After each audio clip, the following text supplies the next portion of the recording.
Hello everybody, welcome to another episode of Reacting Reddit, where real humans react and respond to Reddit content. Today I picked a post about Jefferson Davis because people compare Trump to Jefferson Davis. Whether you agree with that, disagree with that, etc., etc.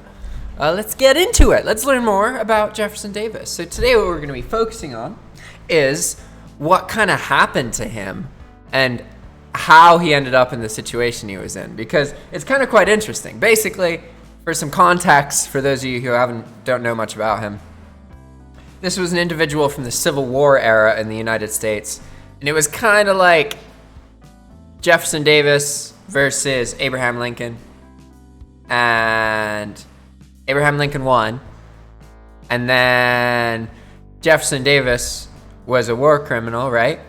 But then Abraham Lincoln got shot. So that kind of changed things a bit. And then Jefferson Davis ended up never being tried, and he was let go basically after 2 years. And there were reasons for that. So that's kind of some of the context of his history so that you know it. And now let's get into the post and look at some of these responses. Today I learned, this is by Dr. Hissy, by the way. Today I learned Jefferson Davis was never tried for treason, in part because the federal government feared he may convince a jury that secession was not illegal. This reply to that by Detective J. Kimball. When the U.S. Constitution was ratified, New York, Virginia, and Rhode Island had a clause that allowed them to secede from the Union. So it may technically have been legal to do so, at least for Virginia, and that may have been brought up by Davis. Here's a link if you want to check that out. The link is on a site called Induce Militarism.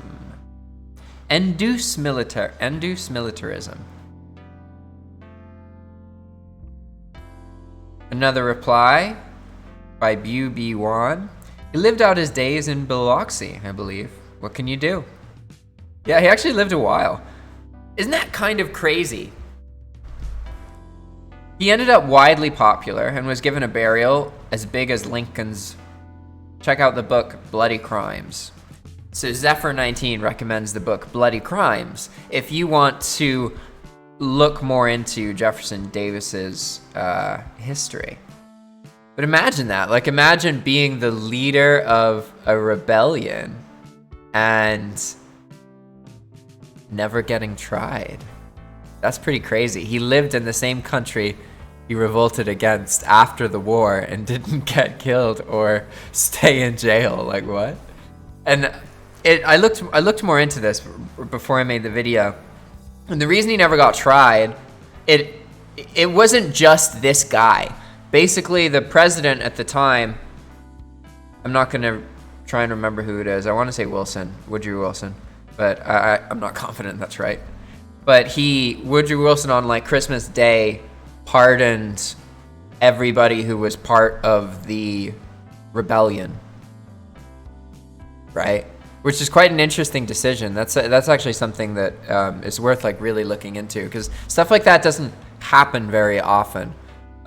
Normally, people die immediately after a new person takes power. So things like that are kind of what gives democracy some of its merit, you know? Like when you look at countries that stand out and their leaders have done things like that, it's good.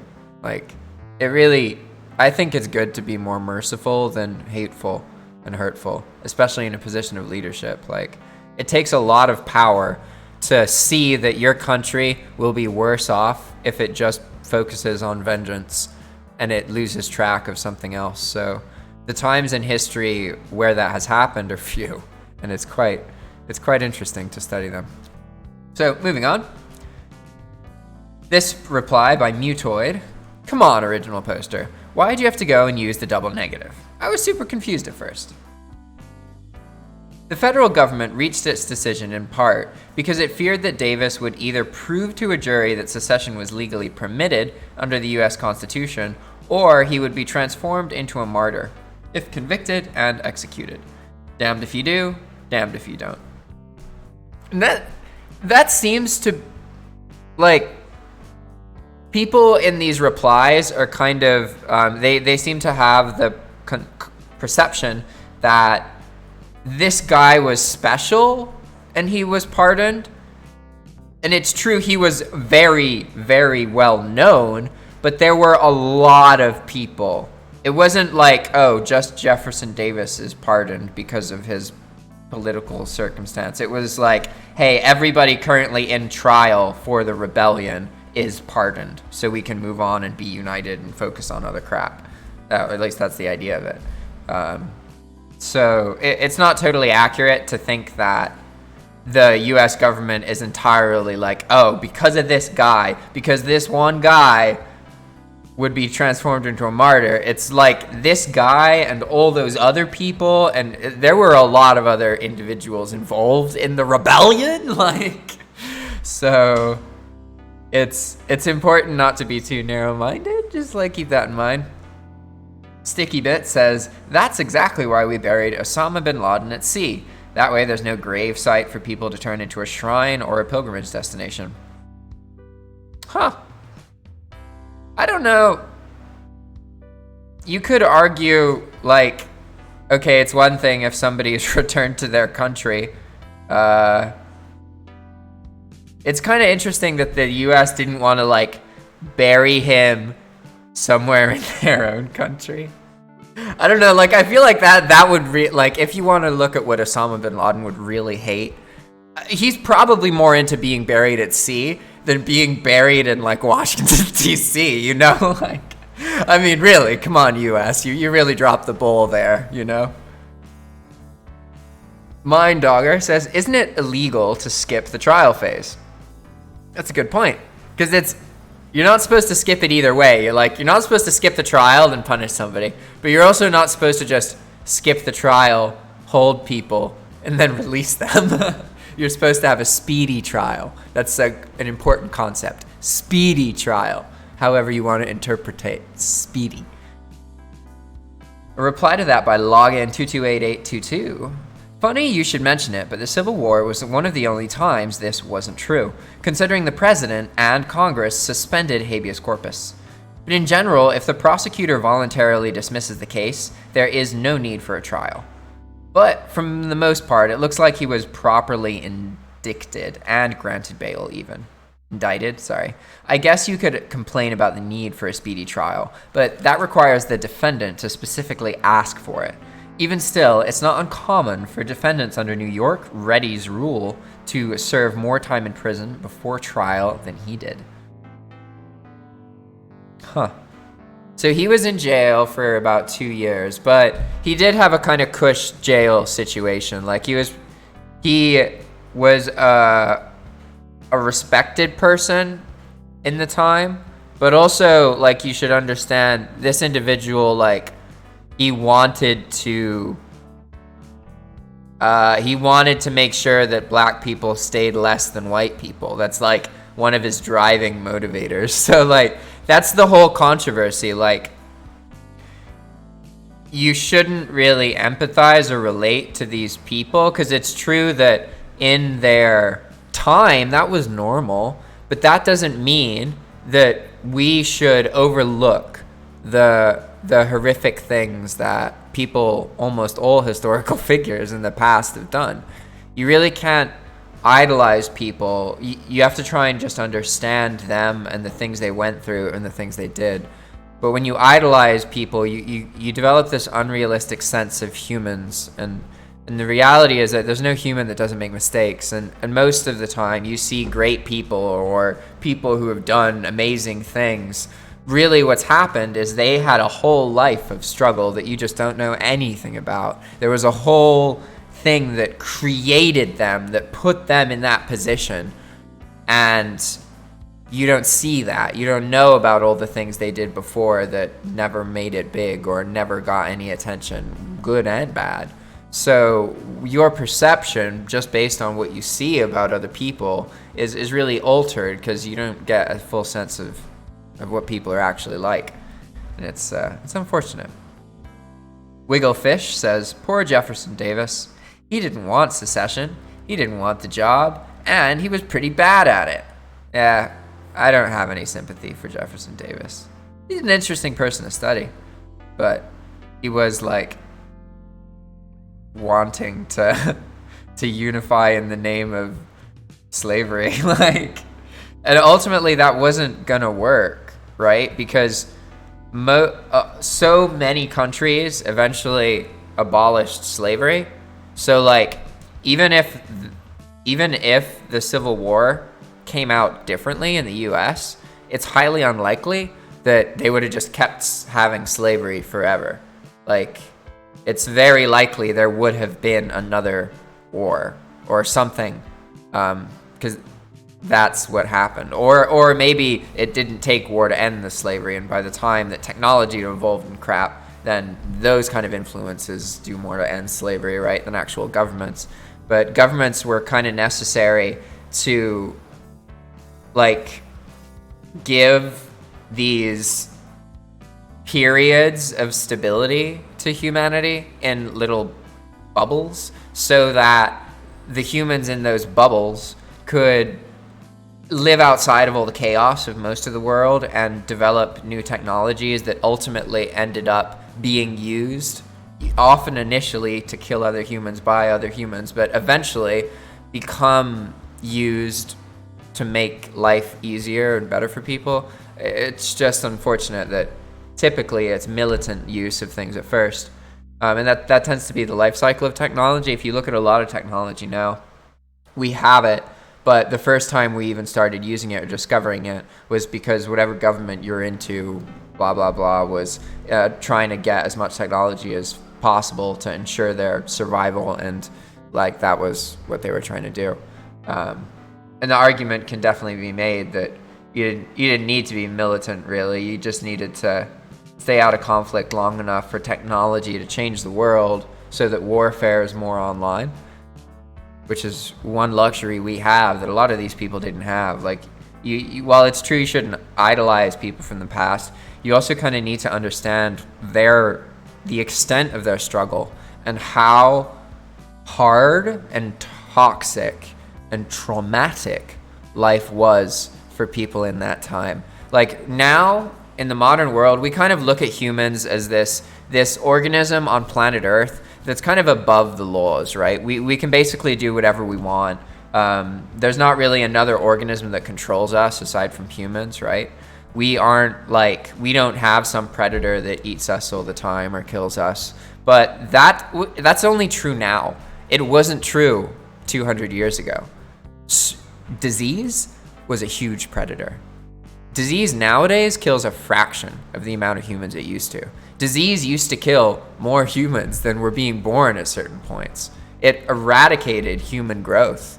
Disease was rampant. It destroyed more human lives than warfare. Isn't that crazy? Like, more humans have died to things like tuberculosis and smallpox and polio than humans killing other humans. And we are blessed to live in a time where we barely have to touch any of these diseases, right? Like, this current pandemic that we're in is nothing compared to pandemics of these diseases in these times where people had no idea how to stop them. When people were doing things in the name of making it better that actually spread the disease just as often as they were doing things that helped, if not way more often. This is the era where doctors didn't even understand that cleanliness was important.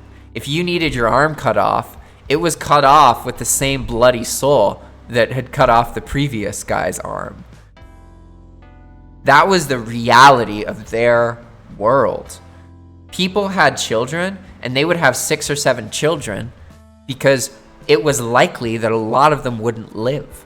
They would even name children the same names because it was so likely that a lot of them wouldn't live. Like cats having a litter. Humans were like that. We were not the masters of our domain up until very, very, very recently. And you could still argue that for a lot of us, we don't have that experience. We don't have the luxury of being able to transcend our circumstance. But a lot of us do. A lot of humans right now have that ability, or at least they're very close to it. They just don't realize it. They don't act upon it, but they have that opportunity in their lives. Whereas 200 years ago, it was so different. You had so much less to work with. There was a lot more trauma and a lot more violence. You may think that with the modern military, and there's still wars happening, and that's true, but in the past, 200 or 300 years ago, there wasn't just a couple wars in a couple places. There were constantly wars in most places. Violence was a huge, huge part of human life for a long time. And every time you complain about anything in this world right now that you don't have, or that you are ungrateful for, or you're angry about, you have to realize, a part of you has to realize that you have the luxury of saying that and nobody's going to kill you for it. Most humans didn't have that luxury. So be careful what you say. You have a responsibility to enjoy this life and make the best of it. So don't waste your time with other stuff, okay? Moving on. This reply to why Thomas Jefferson Davis was never tried for treason by the Stokerfang. Treason against the United States shall consist only in levying war against them, or in adhering to their enemies, giving them aid and comfort. No person shall be convicted of treason unless on the testimony of 2 witnesses to the same overt act, or on confession in open court. Seems like he was guilty, whether it's legal or not. Yeah, you could argue that way, but the thing is, treason is something like an enemy can't commit treason, right? So this whole clause, treason against the United States, it says that when a citizen is causing the levying of war against the United States, or a citizen is helping the enemies of the United States, when a citizen is giving aid or comfort to the enemies of the United States. So this is very tricky, because obviously you could look at later events in the Civil War and be like, well, obviously these citizens are giving comfort to these rebels. These rebels are enemies of the United States. Therefore, yeah, right? But you could also argue that in the very beginning, if it was okay for the secession, because some of those states did actually have like a back door in their writing, in their constitutions. So this meant that like their writing said they had the option of leaving if they wanted to. Not all of them had that, but some of them did, right? So technically, in some situations, it was legal for them to try and do that.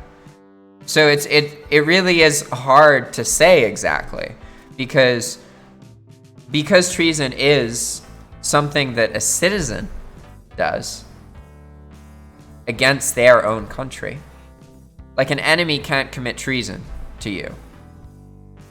You can commit treason to your own country, or an enemy can commit treason to their own country. This is what it's talking about, right? So if it's legal for them to no longer be in the US, they are levying war, right? But they aren't committing treason if it was legal for them to leave. So it makes it complicated for this specific clause, basically. And people always do that. Like they read something and then they come up with one logical sounding sentence, and then they're like, well, it's that simple. That's why it is, you know? But when you want to learn something and really understand it, it's not about figuring out what the truth is or what's right. If you want to learn something and really learn it, your goal is to find as many different opinions about it as possible. That's how you can understand, because only then can you develop a sense of like, okay, a lot of people think that, but they seem to be misguided or influenced by somebody who's really popular saying something that they don't know who they're talking about yet. Like, trends often happen because really famous people say stuff that's not true, and it creates truth. Like, it's like, what? That's insane. Like, it becomes true to some people, even though the original well-known person was just bullshitting, and it's really complicated. You should not expect that everything you hear is true. And you also shouldn't try and spend so much time trying to figure out if what you're reading is true or not, because it's so easy to get lost and emotional that way. What's better is to ask yourself the question, how do I find as many different opinions about this as possible? And how do I read as many different opinions as I can? Because that's what leads you to learning the arguments of the different sides. And you can only really understand something when you understand multiple arguments for each opinion that's common relative to the subject. That's when you really know how to navigate a conversation about the subject, because you know what the common opinions are and you've studied that. So when people bring it up, you kind of know what they're talking about, even if you didn't study the stuff too intensely, you know? And you can actually study common topics and trends and kind of know what people are going to ask about given a certain subject based on what most common people talk about online, basically. And I say common people meaning like the things that are most popular. They're common, they happen a lot, right? Soul Dave, back to the treason thing, says, it's an interesting question. Does a state or a group of states trying to succeed actually count as levying war? Obviously, war happened, but only to prevent the secession. The bigger question is one of self-governance versus a country's right to define its existence, both in terms of population and, possibly more importantly, land and resources.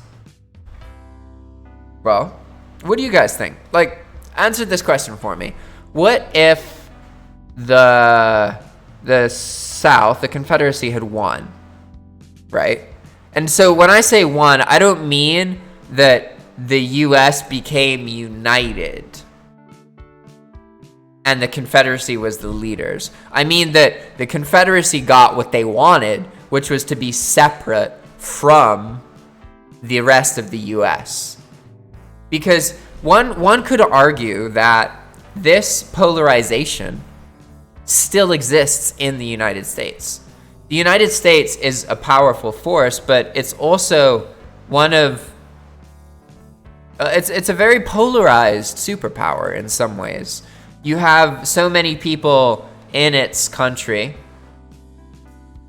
thinking one way and feeling like they're the majority, and just as many people thinking a very different way and also feeling like they're the majority. And there's a lot of conflict from that, and there's still like a lot of ties to the Confederacy and loyalty to the Confederacy, and that is part of the U.S. culture as well, and the military nature of the U.S. culture. Like that's something that's kind of agreed on by both of them. Like now, yeah, Democrats are more anti-gun, but if you throughout the U.S.'s history, that wasn't what they were trying to do. They were killing Indians together and arguing about other stuff, you know? Like, they needed guns to shoot the Indians. Like, come on. Smallpox wasn't going to kill all of them. Well, come on, guys.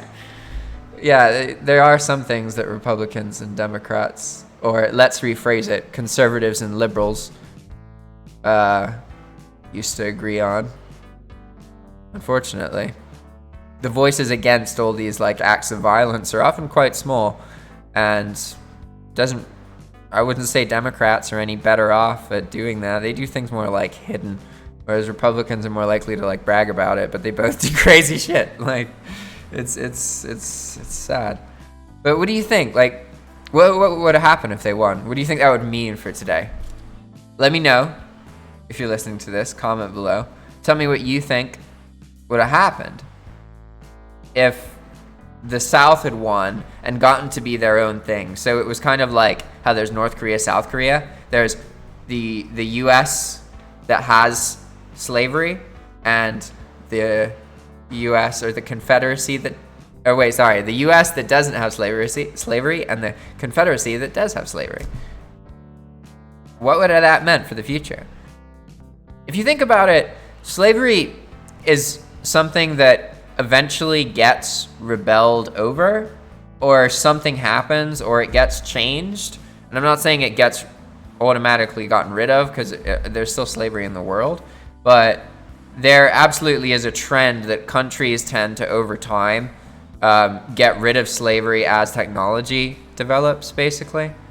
And I'm not saying that's for ethical reasons. It really is just from a pure perspective of, a lot of cases, in a modern perspective, you can get more out of educating humans to do things with technology than you can out of using humans for slavery.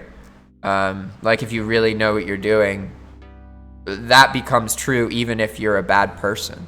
So for a lot of these reasons, violence and these kind of things, I believe, isn't as common. And ultimately, it didn't matter as much who won conflicts as we think it did. What really matters is that there were able to be periods of stability, kind of regardless of religious rule and crap, that led to the production of more technology, that led to humans getting closer to sharing more and more and more information, right?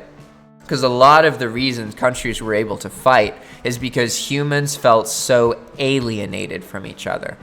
They'd never seen someone from that other country. They had no idea. They'd never heard their language. They don't know anything about their history. And the world's violent and people fuck you over. It's very easy to hate. But when you're grown seeing the whole world, and you see people from all over the world online, and you see videos, and you learn about the history of all these other countries, it fundamentally builds people into entities that are less able to wage war on each other. And they're also less motivated. Like I said, even the bad people have an incentive now to abuse people through the internet instead of just abusing people directly through physical labor. Physical labor used to be the thing that you could use as an entity, as a government or something, to produce results, right? Or to outcompete or whatever. Like, it was very normal for a lot of these big empires and crap to have slavery, right? So I don't think that slavery goes away because people become better.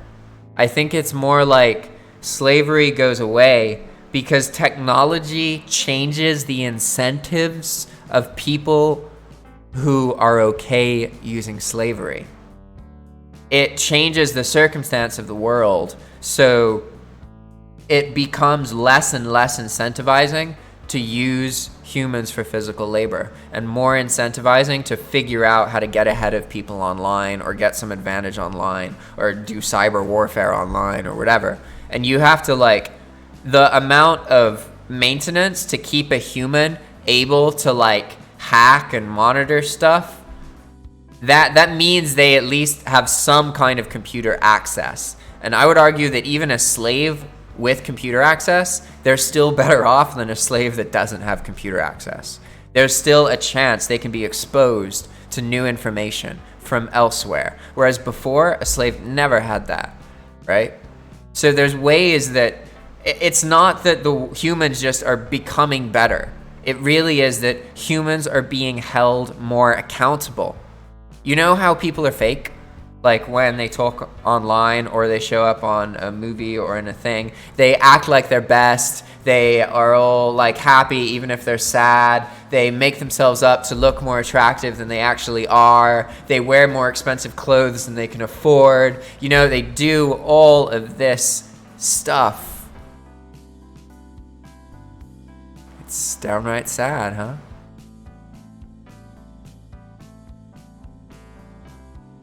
All right, everybody, that's it for now.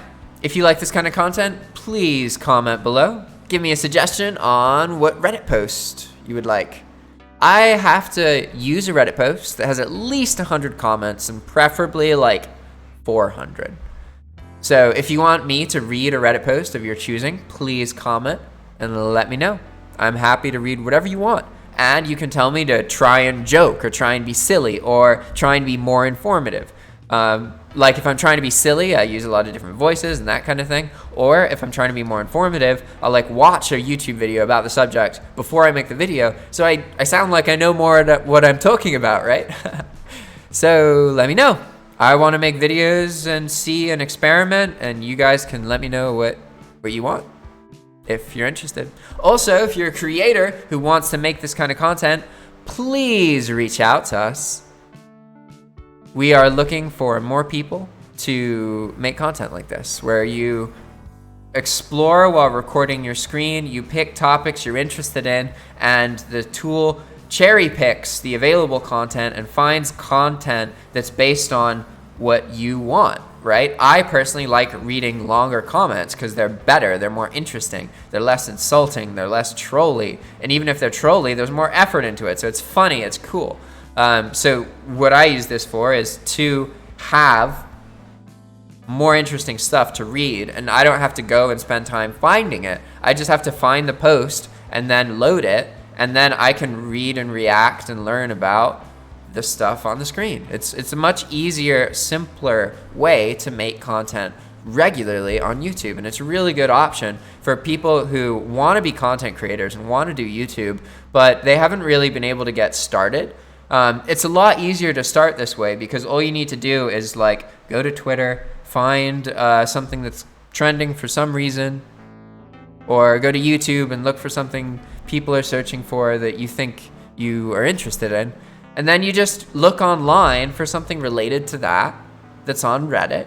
You load it with the tool, and then you read and react to it while you're recording your screen. And because you don't have to spend a lot of time editing, it's a much easier thing for beginners to do and really get in the habit of creating video. Because if you want to be one of those fancy YouTubers who has hundreds of thousands or millions of subscribers, makes one video a week, maybe a video a month, and it's a lot of effort, a lot of time, but a lot of people read it and watch it, so it's worth it.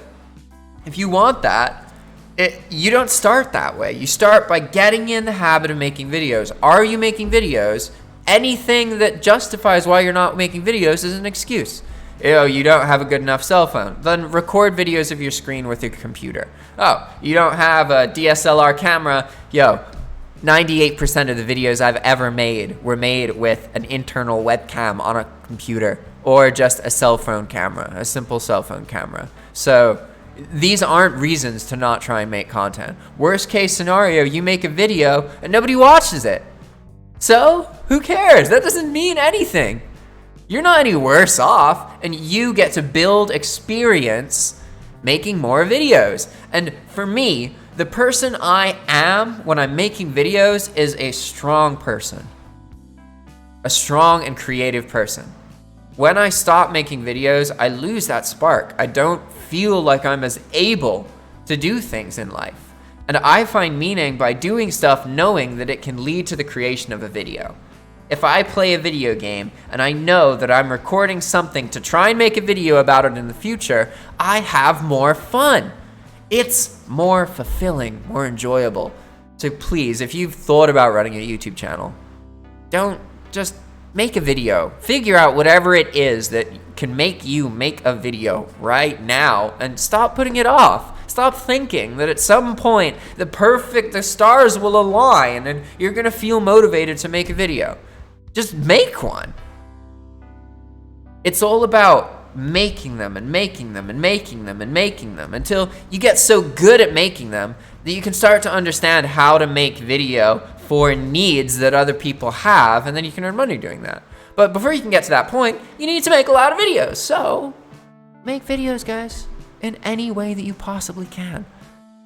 It's gonna be good for you. It's gonna help. I promise. All right, everybody. Thanks for watching. Subscribe if you like this kind of content. See you next time.